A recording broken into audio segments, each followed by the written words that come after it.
Directors guild অনির্দিষ্ট সময়ের জন্য সাসপেন্ড করেন পরিচালক অরিন্দম শীলকে। তার বিরুদ্ধে ওঠা যৌন হেনস্থার অভিযোগ না সারা পর্যন্ত তিনি ছবির পরিচালনা করতে পারবেন না।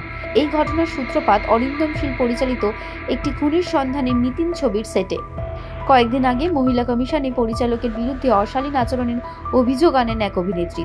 তার বক্তব্য, ছবিতে একটি ঘনিষ্ঠ দৃশ্য বোঝাতে গিয়ে আচমকাই তার সঙ্গে অশালীন আচরণ করেন পরিচালক।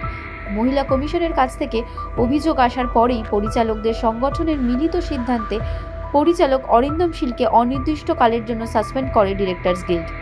এ বিষয়ে অরিন্দম শীল জানিয়েছেন, আমাকে বলা হয়েছে শট বোঝাতে গিয়ে আমি অভিনেত্রীর সঙ্গে অশালীন আচরণ করেছি, কিন্তু সেই সময় চিত্রগ্রাহক থেকে শুরু করে সেটের বাকি সকলে সেখানে উপস্থিত ছিলেন। অভিনেতা সাহেব চট্টোপাধ্যায়ও ছিলেন।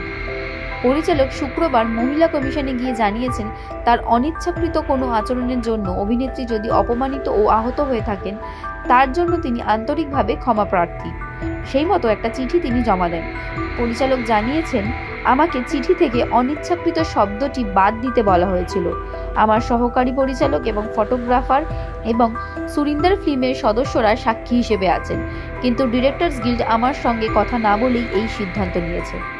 ঘনিষ্ঠ মহলে অরিন্দম শীল জানান, এ বিষয়ে তিনি আইনি পরামর্শ নেবেন।